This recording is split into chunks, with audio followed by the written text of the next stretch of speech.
happened in 2020, right in the thick of quarantine.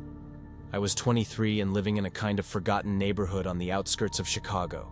Sort of gray streets, cramped little houses, everything always a little damp. The city felt shut down.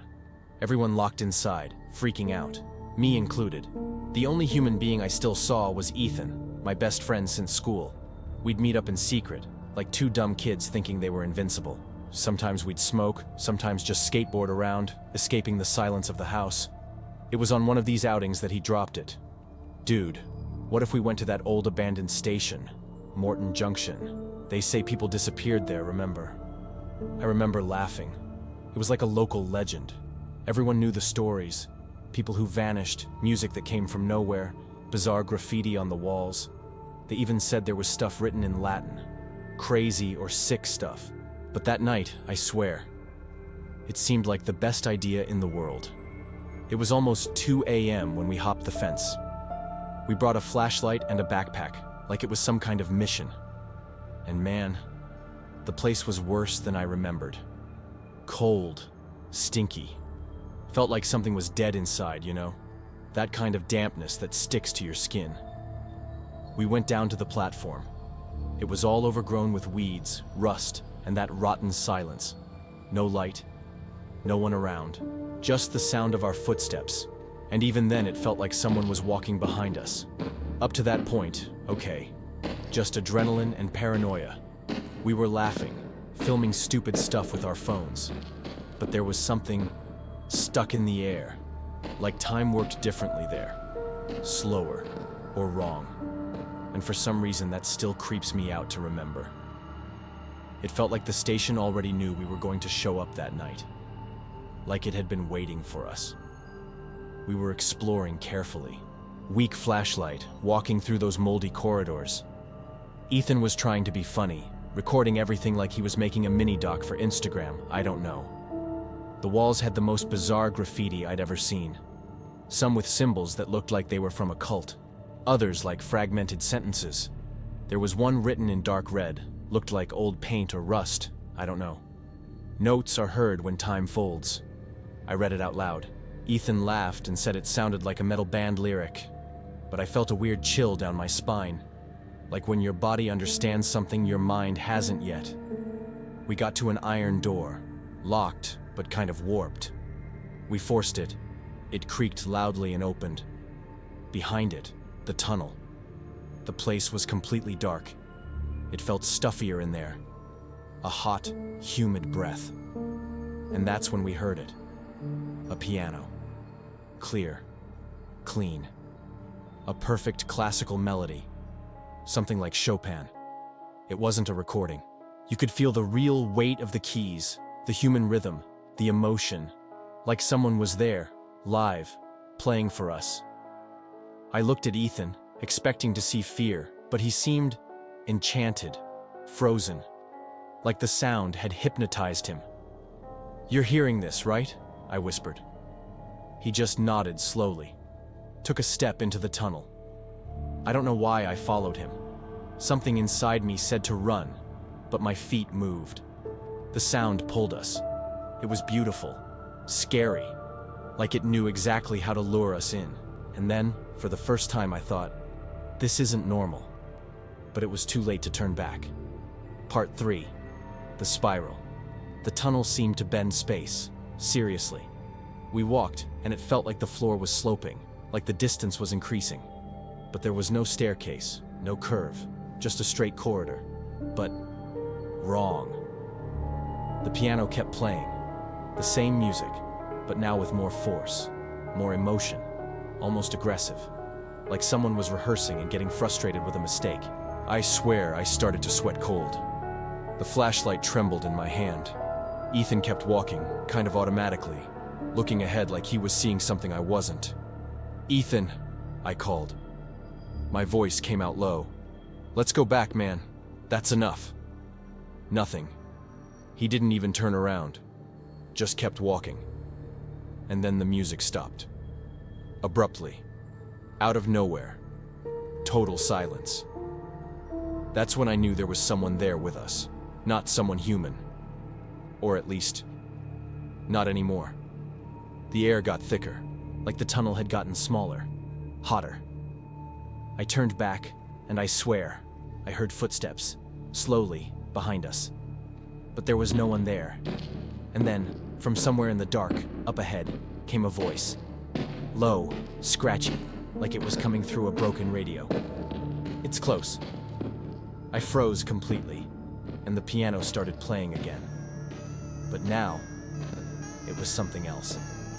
The notes were wrong, out of tune, too fast, like someone was slamming the keys in anger. That's when Ethan stopped walking and looked at me. And I swear, his eyes were watery, like he'd been crying without realizing it. "We need to get out," he whispered. And we ran. Ran like something was coming right behind us. But the sound was coming from everywhere. The music was playing inside our heads, louder and louder, dirtier, more desperate. And the worst part? The more we ran, the more it seemed like the tunnel stretched, like it would never end. We ran like two crazy people without a direction. And the sound came from behind, from the side, from the front, like the piano had swallowed us. I could feel the notes hammering inside my chest, vibrating in my bones, messing up my brain. In one of the corners, Ethan tripped and fell. I went back to pull him up. His hand was cold, but his face was dripping with sweat. He didn't say anything, just stared at a fixed point at the end of the tunnel, like he was seeing someone.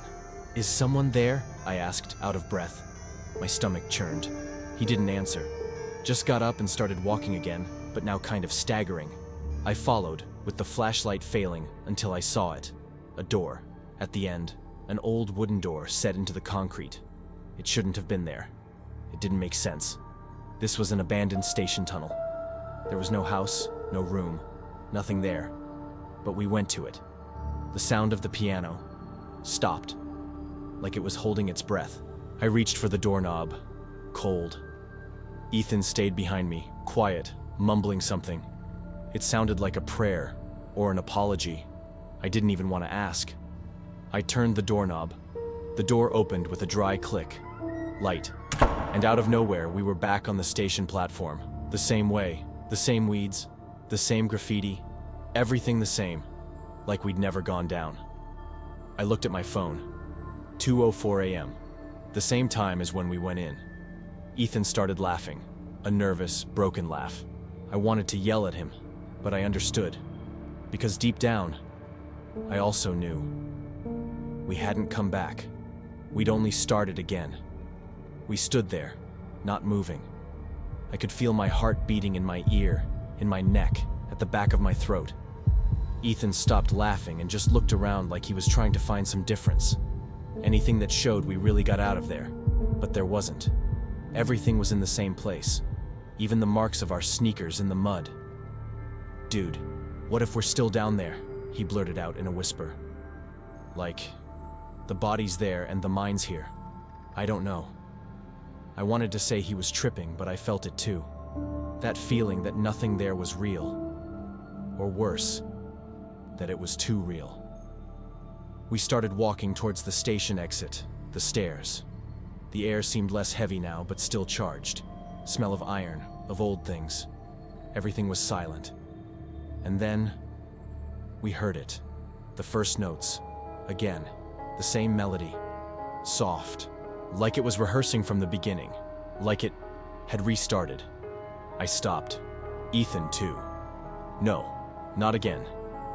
We bolted up the stairs, running without looking back.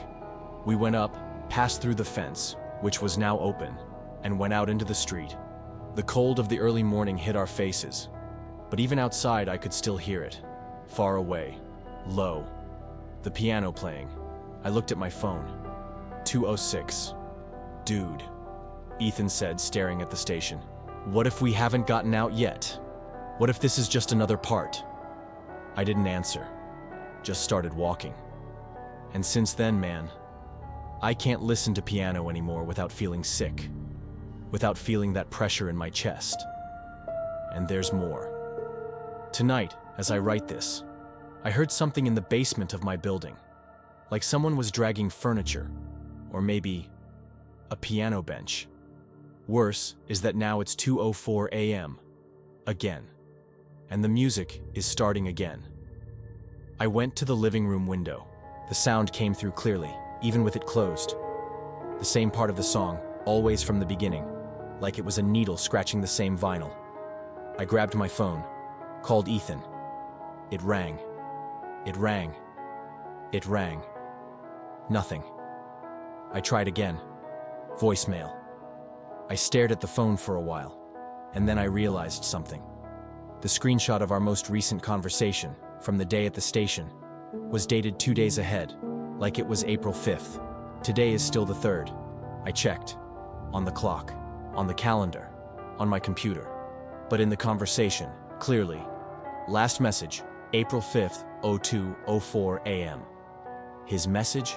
It just said, "We're back." And the music is louder now. It seems closer. And I swear to God, I just saw the doorknob on the basement door move. Once, like someone was testing if they can come up yet.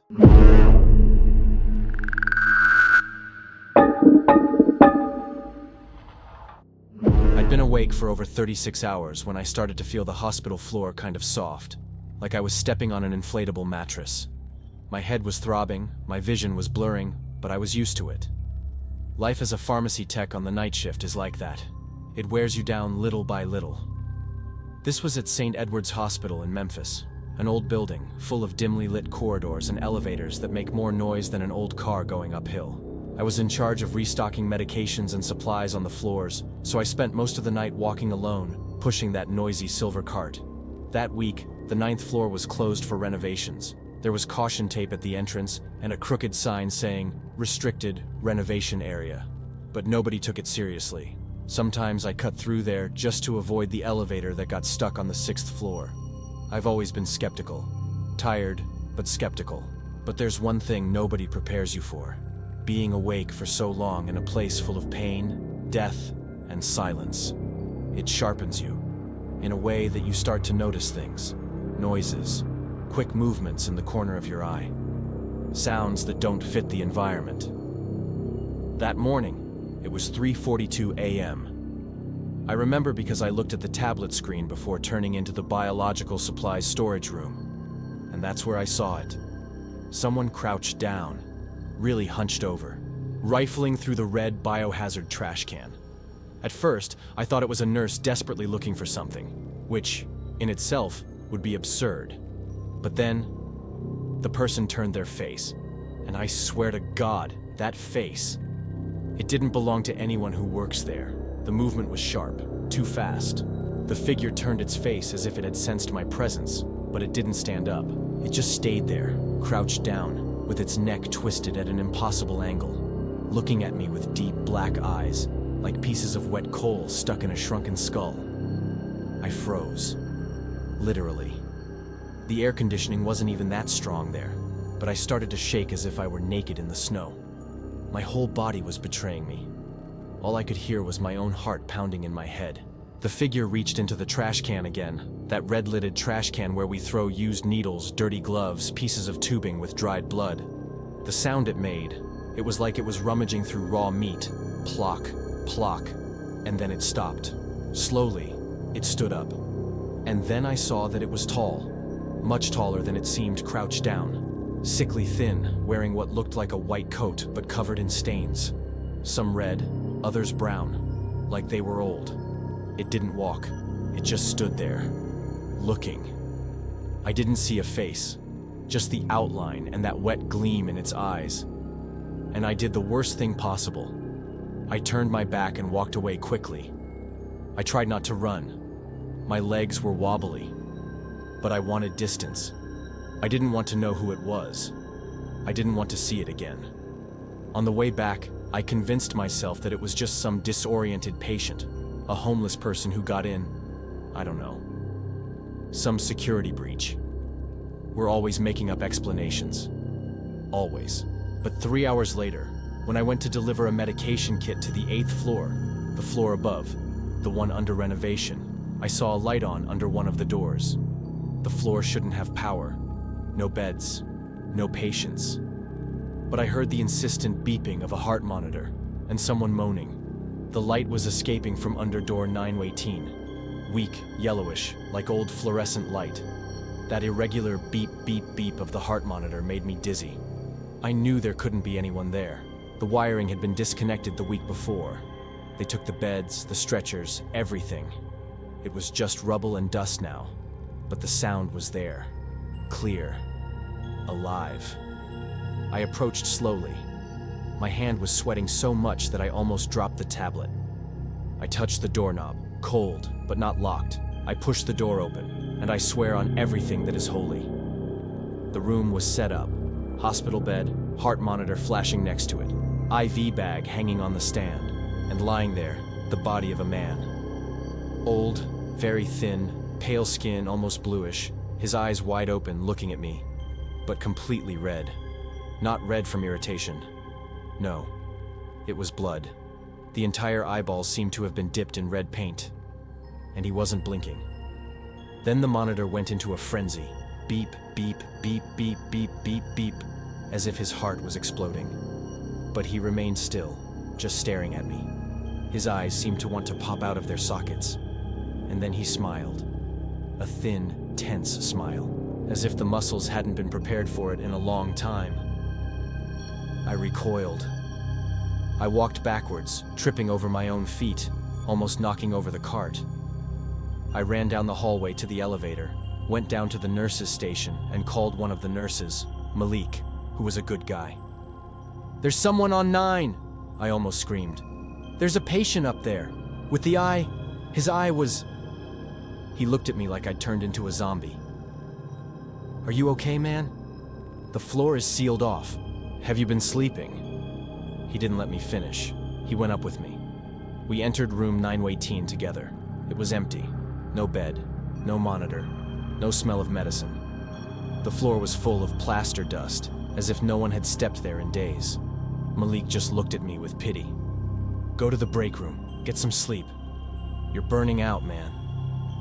I tried to laugh, but my mouth was trembling. The truth is that I knew what I had seen, and worse, hours later, while I was drinking a coffee trying to calm my head, I saw that same old man getting into the elevator. But now he was wearing a security uniform. I dropped the coffee in my lap when I saw it. The old man. Same deep-set eyes, same thin skin, same mouth with that smile that seemed sewn on by force. But now with the hospital security's dark blue uniform, a name tag hanging crooked on his chest, as if he had ripped it off someone. He walked slowly, as if he were floating on his feet. He didn't look around, he didn't greet anyone. He just kept walking towards the back elevator, the one that gave direct access to the 9th floor. I was paralyzed. I didn't know whether to scream, run, or ask for help. But what scared me the most was that nobody around seemed to notice him. No employees, no cameras recorded it. Only me. Only me. I got up quickly, tripping over the chair. I followed him. The elevator opened. He went in. I approached slowly. The display showed the number going up. 6, 7, 8, 9. I took a step forward. I peeked inside the cabin. It was empty, completely empty. But the display stopped on the 9th floor. The doors opened, and stayed like that, locked. Nobody came out. Nobody went in. I stared at that dark opening, like the mouth of a tunnel. I took a deep breath and went in. The elevator took me to 9, and the doors opened with that metallic ding. Empty hallway. Dim lights. The sound of my own heart in my ears. The air up there was different. Denser. More still. As if time had slowed down only on that floor. The floor was still dirty with rubble, but something had changed. I could feel it. I went to the end of the hallway, step by step. The light was flickering above me. I reached door 918, closed. But there was something written by hand on the wood. "Don't close your eyes." I felt a chill run down my spine with such force that my back arched. My throat went dry. Cold sweat dripped from my forehead. Behind me, I heard the sound of a gurney being dragged. Plast, plast, plast. I turned around. Nothing. The sound started again, closer. And then, the same figure. Only now it wasn't security, or a patient, or anything I could name. It was walking towards me. Its eyes were pouring blood. Literally. Its face was collapsing in pieces, like rotten meat, and its mouth was moving, but the sound that came out was metallic, distorted, like the warning of a broken monitor. You've seen too much. My legs took off before my head understood. I ran. I ran like never before. I didn't think. I just ran.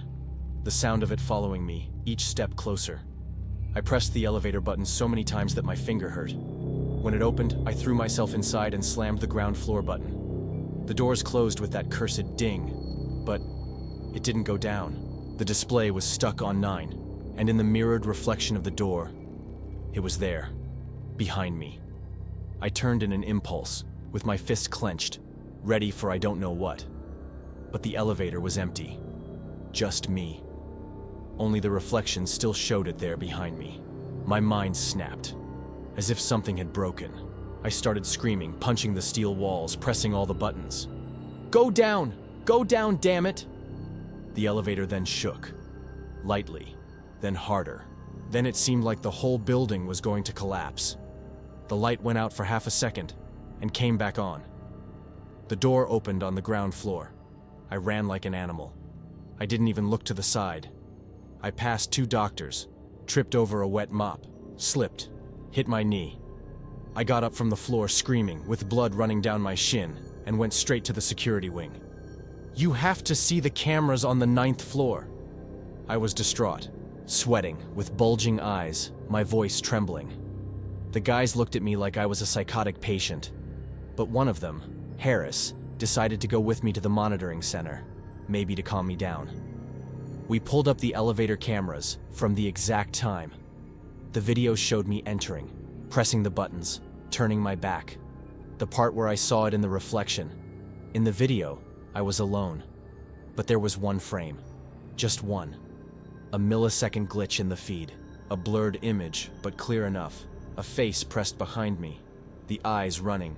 The mouth open in a scream that the video didn't transmit. Harris paused there, swallowed hard, said nothing. In the report, they wrote that I had a collapse due to exhaustion.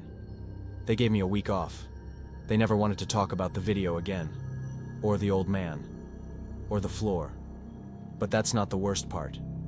The worst part is that, since that day, every time the elevator stops on the 9th floor, even when I don't press the button, I hear the ding, and the sound of someone breathing, right behind me. I was transferred to another hospital 2 weeks later. I asked, I begged.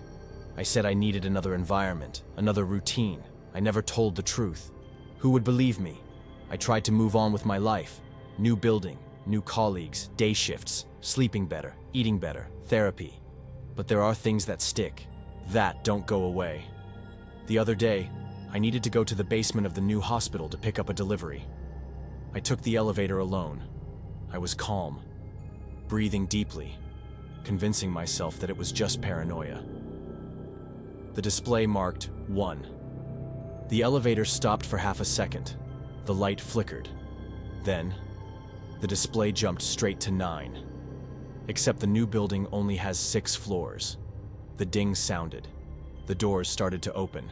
And I swear on everything living and dead, the hallway that appeared there was the same. Same cracked wall, same warning written on the door. Don't close your eyes. The worst? When I tried to film it, my cell phone froze.